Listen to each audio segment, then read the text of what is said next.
Pathanamthitta Koipuram honey trap കേസിൽ കൂടുതൽ ഇരകളുണ്ടെന്ന സംശയത്തിൽ police. മുഖ്യപ്രതി ജയേഷിന്റെ ഫോണിലെ ദൃശ്യങ്ങൾ കൂടി പരിശോധിച്ചായിരിക്കും കൂടുതൽ നടപടികൾ ഉണ്ടാവുക.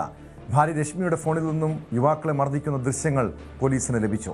പ്രതികളെ നാളെ കസ്റ്റഡിയിൽ വാങ്ങാനാണ് അന്വേഷണ സംഘത്തിന്റെ തീരുമാനം. പത്തനംതിട്ടയിൽ നിന്ന് ശശിനാരായണൻ ചേരുന്നുണ്ട്. ശശിനാരായണൻ, ഈ കൂടുതൽ ഇരകൾ ഈ ഹണി ട്രാപ്പ് കേസിൽ ഉണ്ടെന്ന് പോലീസ് സംശയിക്കുന്നുണ്ട്. അതിൻ്റെ എന്തെങ്കിലും വ്യക്തമായ വിവരങ്ങൾ അന്വേഷണ സംഘത്തിന് ലഭ്യമായിട്ടുണ്ടോ? ടോം, ഇത് ആദ്യ ഘട്ടത്തിൽ ഹണി ട്രാപ്പ് എന്ന് പറഞ്ഞെങ്കിൽ പോലും പിന്നീട് ഇത് ആഭിചാരക്രിയ, ഒപ്പം പിന്നെ അവിഹിതം, അങ്ങനെ ഒട്ടനവധി രീതിയിലേക്ക് ഈ സംഭവം മാറുകയാണ്.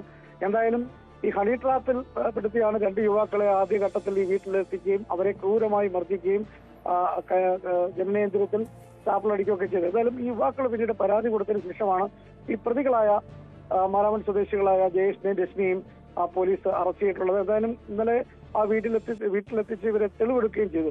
പക്ഷേ ഇതിനപ്പുറം ഇവരുടെ മൊബൈൽ ഫോണുകൾ പോലീസ് ഇപ്പോൾ കണ്ടെടുത്തിട്ടുണ്ട്. ആ മൊബൈൽ ഫോണിൽ ഉള്ള ദൃശ്യങ്ങൾ, രശ്മിയുടെ മൊബൈൽ ഫോണിൽ നിന്ന് 5 വീഡിയോ ദൃശ്യങ്ങൾ പോലീസ് ശേഖരിച്ചിട്ടുണ്ട്. അതിൽ ഈ യുവാക്കളെ ക്രൂരമായി മർദ്ദിക്കുന്ന എല്ലാ ചിത്രങ്ങളും പോലീസിന് ലഭിച്ചിട്ടുണ്ട്. അതേസമയം ജയേഷിന്റെ മൊബൈലിൽ നിന്നുള്ള ദൃശ്യങ്ങൾ വീണ്ടെടുക്കാൻ പോലീസ് കഴിച്ചിട്ടുള്ള അത് രഹസ്യ ഫോൾഡറിൽ അദ്ദേഹം സൂക്ഷിച്ചിരിക്കുന്നു. അത് പാസ്വേഡ് പറയാത്തൊരു സാഹചര്യമുണ്ട്. അത് പലതവണ മൊഴി മാറ്റി പറയുന്ന സാഹചര്യമുണ്ട്. ഒരു നിസ്സഹകരണം ജയേഷിൽ നിന്നുണ്ടാകുന്നു. അതുകൊണ്ട് തന്നെ സൈബർ സെല്ലിന്റെ സഹായത്തോടെ അത് വീണ്ടെടുത്തെങ്കിൽ മാത്രമേ കൂടുതൽ പേർ ഇതിനകത്ത് ഇവരുടെ ഇത്തരമുള്ള ഈ ഹണി ട്രാപ്പിൽ എന്തെങ്കിലും തരത്തിൽ വേറെ ആൾക്കാർ പെട്ടിട്ടുണ്ടോ എന്നുള്ള കാര്യം പോലീസിന് കണ്ടെത്താൻ കഴിയും. പക്ഷെ അത്തരം ഒരു സാഹചര്യം ഉണ്ടെന്നുള്ള നിഗമനത്തിൽ പോലീസ് എത്തിയിരിക്കുകയാണ്. എന്തായാലും അത് കൂടി ഈ വിഷ്വൽ പരിശോധിച്ചതിന് മൊബൈലിലെ ദൃശ്യങ്ങൾ പരിശോധിച്ചതിന് ശേഷമായിരിക്കും ആ നടപടിയിലേക്ക് കടക്കുക.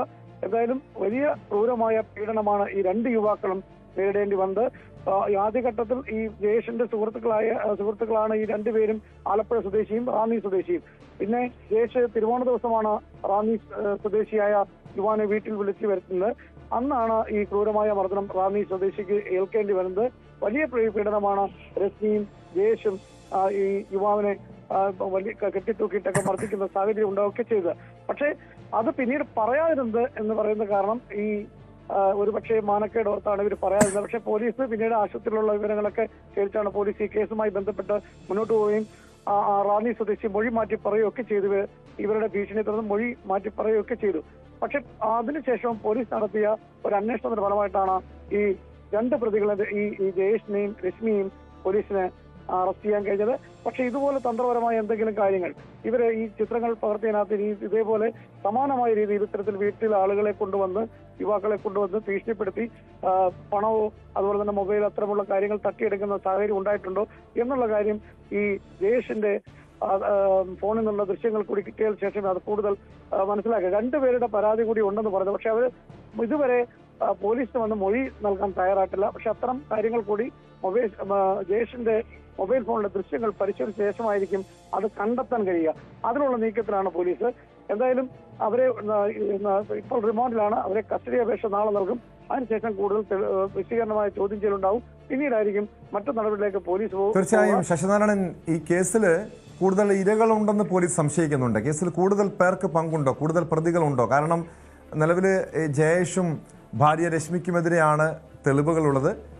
പക്ഷെ അങ്ങനെ പുറത്തുനിന്നുള്ള ആരുടെയും സഹായമില്ലാതെ ഇങ്ങനെ യുവാക്കളെ ഈ രീതിയിൽ ക്രൂരമായി മർദ്ദിക്കുക, അവരെ വേട്ടയാടുക, ഭീഷണിപ്പെടുത്തുക, ജയേഷിന്റെ സുഹൃത്തുക്കൾക്കോ മറ്റോ ഈ കേസിൽ ബന്ധമുണ്ടോ? പോലീസ് ഇക്കാര്യം അതാണ് വിശദമായി അന്വേഷിക്കുക. പക്ഷെ നിലവിലത്തെ സാഹചര്യത്തിൽ അത്തരം കാര്യങ്ങളൊന്നും ഇതുവരെ പോലീസിന് ലഭിച്ചിട്ടില്ല. പക്ഷേ ഒരുപക്ഷെ മറ്റു സഹായങ്ങൾ വല്ലതും ഉണ്ടോ എന്നുള്ള കാര്യങ്ങൾ കൂടി പോലീസ് ഈ കേസുമായി ബന്ധപ്പെട്ട് അന്വേഷണം നടത്തും. അത് ഈ ജയേഷിന്റെ മൊബൈലിലുള്ള രേഖകൾ അത് പൂർണ്ണമായും വീണ്ടെടുത്തെങ്കിൽ മാത്രമേ ഇത്തരം കാര്യങ്ങളിലേക്ക് പോലീസിന് എത്താൻ കഴിയുള്ളൂ. എന്തായാലും ഇവർ താമസിക്കുന്ന വീട്ടിൽ വെച്ച് ഈ ക്രൂരമായ മർദ്ദനത്തിന് ഇവർ ഇരയാവുമ്പോൾ തൊട്ടടുത്തുള്ള വീട്ടുകാർ പോലും അറിഞ്ഞില്ല എന്നുള്ള കാര്യമാണ് നമ്മൾ ഏറെ എടുത്തു പറയേണ്ട കാര്യം. ക്രൂരമായ മർദ്ദനത്തിനും പീഡനത്തിനുമാണ് ഈ 2 യുവാക്കളും ഈ സംഭവവുമായി ബന്ധപ്പെട്ട് അനുഭവിക്കേണ്ടി വന്നത്. 1-ാം തീയതിയാണ് ആലപ്പുഴ സ്വദേശിയായ 19-കാരനെ വീട്ടിലെത്തിക്കുന്നത്. ആ യുവാവിനെയും മർദ്ദിച്ചതിന് ശേഷം ക്രൂരമായി പീഡിപ്പിച്ചതിന് ശേഷമാണ് 5-ാം തീയതി തിരുവോണ ദിവസം റാന്നി സ്വദേശിയെ വീട്ടിലെത്തിച്ച് മരാമുള്ള വീട്ടിലെത്തിച്ചതിന് ശേഷം ക്രൂരമായി ഇരുവരും മർദ്ദിക്കുകയും ഈ ദൃശ്യങ്ങൾ ക്രൂരമായി മർദ്ദിക്കുന്ന ദൃശ്യങ്ങൾ അത് മൊബൈലിൽ പകർത്തുകയും ചെയ്തു. എന്തായാലും ഈ രശ്മിയുടെ മൊബൈൽ ഫോണിൽ നിന്ന് കിട്ടിയിട്ടുള്ള ദൃശ്യങ്ങളിൽ ഇവരെ മർദ്ദിക്കുന്ന കാര്യങ്ങളെല്ലാം കൃത്യമായി പോലീസിന് ലഭിച്ചിട്ടുണ്ട്. അതേസമയം ജയേഷിന്റെ മൊബൈൽ ഫോണിൽ നിന്നാണ് ഈ ദൃശ്യങ്ങളിൽ കൂടുതൽ ലഭിക്കാനുള്ളത്. അത് ഈ രഹസ്യ പാസ്വേഡ് ഇട്ടാണ് ഫോൾഡറിൽ സൂക്ഷിച്ചിട്ടുള്ളതെന്നാണ് പോലീസ് വ്യക്തമാക്കുന്നത്. അത് സൈബർ സെല്ലിന്റെ സഹായത്തോടെ വീണ്ടെടുത്തെങ്കിൽ മാത്രമേ ഈ കേസുമായി ബന്ധപ്പെട്ട് മറ്റ് ഏതെങ്കിലും തെളിവുകൾ പോലീസിന് ലഭിക്കാനുണ്ടോ എന്ന കാര്യം കൂടി പരിശോധിക്കുന്നത്. എന്തായാലും വിശദമായ ഒരു അന്വേഷണം ആവശ്യമാണ്, ശാസ്ത്രീയമായ പരിശോധന ആവശ്യമാണ്. എങ്കിൽ മാത്രമേ ഈ കേസിലേക്ക് ഒരു കൃത്യമായ നിഗമനത്തിൽ എത്താൻ കഴിയൂ. നിലവിലത്തെ സാഹചര്യത്തിൽ ഈ ആലപ്പുഴ സ്വദേശിയും റാന്നി സ്വദേശിയും തീർച്ചയായും അതോടൊപ്പം ഈ പ്രതികളുടെ ഒരു പശ്ചാത്തലം എന്താണ്? ഏതെങ്കിലും രീതിയിലുള്ള മാനസിക വൈകൃതമുള്ള വ്യക്തികളാണ്? കാരണം ഇങ്ങനെ രണ്ട് യുവാക്കളെ ഇത്രയധികം വൈകൃതമായി അവരോട് പെരുമാറുക, ക്രൂരമായി ആക്രമിക്കുക, ഏതെങ്കിലും രീതിയിലുള്ള മാനസിക വൈകൃതമുള്ള വ്യക്തിയാണോ എന്ന് പരിശോധിക്കേണ്ടത്. അതോടൊപ്പം ആഭിചാര ക്രിയകൾ ഇതോടൊപ്പം തന്നെ നടന്നു എന്ന രീതിയിലുള്ള ചില സംശയങ്ങളും കഥകളൊക്കെ പ്രചരിക്കുന്നുണ്ടല്ലോ. എന്താണ് പോലീസ് ഈ വിഷയത്തെക്കുറിച്ച് പറയുന്നത്?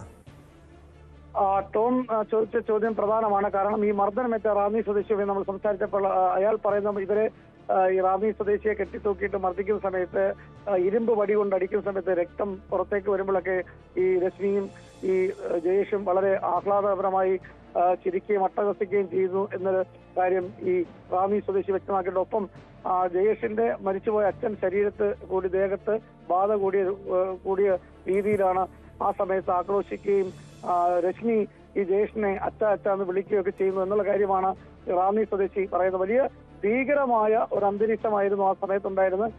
മറ്റൊരു വ്യക്തിയായി ജയേഷ് മാറി എന്നുള്ളതാണ് ഈ റാന്നി സ്വദേശി പറയുന്നത്. അതുകൊണ്ടാണ് ഇതിനകത്ത് ആഭിചാര ക്രിയയുടെ ഒരു രീതിയുണ്ട്, എന്തെങ്കിലും പൂരാഗതിക്ക് വേണ്ടി ഇവരെ കൊലപ്പെടുത്താൻ വേണ്ടി ചെയ്തതാണോ എന്നുള്ള കാര്യം കൂടി പോലീസിന് സംശയമുള്ളത്. അതിന് കാരണമായി പറയുന്നത് ഈ റാന്നി സ്വദേശിയായ യുവാവിന്റെ മൊഴിയാണ്. കാരണം വീട്ടിൽ നടക്കുന്ന ഇത്തരം കൃത്യമായ കാര്യങ്ങളിൽ, പൂജ ചെയ്യുന്ന പോലുള്ള കാര്യങ്ങളിൽ രണ്ടുപേരും മറ്റൊരു വ്യക്തികളായി മാറിയ രീതിയിലാണ് അവർ ആ സമയത്ത് ഇവരെ ആക്രമിക്കുമ്പോൾ ഇവരുടെ രീതിയും പ്രവൃത്തിയുമെന്നാണ് ഈ റാന്നി സ്വദേശി വ്യക്തമാക്കിയത്. വളരെ അട്ടഹാസവും കൂടുതൽ വേദനിപ്പിക്കൽ അവർക്ക് കിട്ടുന്ന ഒരു ആനന്ദം, ഒപ്പം അട്ടഹാസത്തിലുള്ള ചിരി, ഇതെല്ലാം രശ്മി ജയേഷിനെ മർദ്ദിക്കുമ്പോൾ അച്ഛ എന്ന് വിളിക്കുന്നത് അത്തരത്തിൽ ഇവർ ആസ്വദിച്ച് വളരെ മറ്റൊരു ലോകത്ത് നിന്ന് സംസാരിക്കുന്ന പോലെയൊക്കെയാണ് ഈ പ്രതികൾ ചെയ്തതെന്നാണ് റാന്നി സ്വദേശി പോലീസിനോട് മൊഴി നൽകിയിട്ടുള്ളത്. ഒപ്പം നമ്മളും ഈ കാര്യം കഴിഞ്ഞ ദിവസം വിളിച്ച് ചോദിച്ചപ്പോഴും ഇത്തരം കാര്യമാണ് പറയുന്നത്. ഏതായാലും ഒരു ആഭിചാര ക്രിയയാണോ, അത്തരത്തിലൊരു കൊലപാതകം നടത്താനുള്ള ശ്രമമായിരുന്നു എന്നുള്ള കാര്യം കൂടി പോലീസ് എന്തായാലും പരിശോധിക്കുന്നത്. മറ്റൊരു കാര്യം, ഇവർ മൂന്നുപേരും സുഹൃത്തുക്കളാണ്. ജയേഷും റാന്നി സ്വദേശിയും അതുപോലെ തന്നെ ആലപ്പുഴ സ്വദേശിയും സുഹൃത്തുക്കളാണ്. ബാംഗ്ലൂരിൽ ഒരു സ്ഥാപനത്തിലാണ് ഇവർ ജോലി ചെയ്തിട്ടുള്ളത്. അതിന്റെ വെളിച്ചത്തിലാണ് ഇവർ വീട്ടിലെത്തിയത്.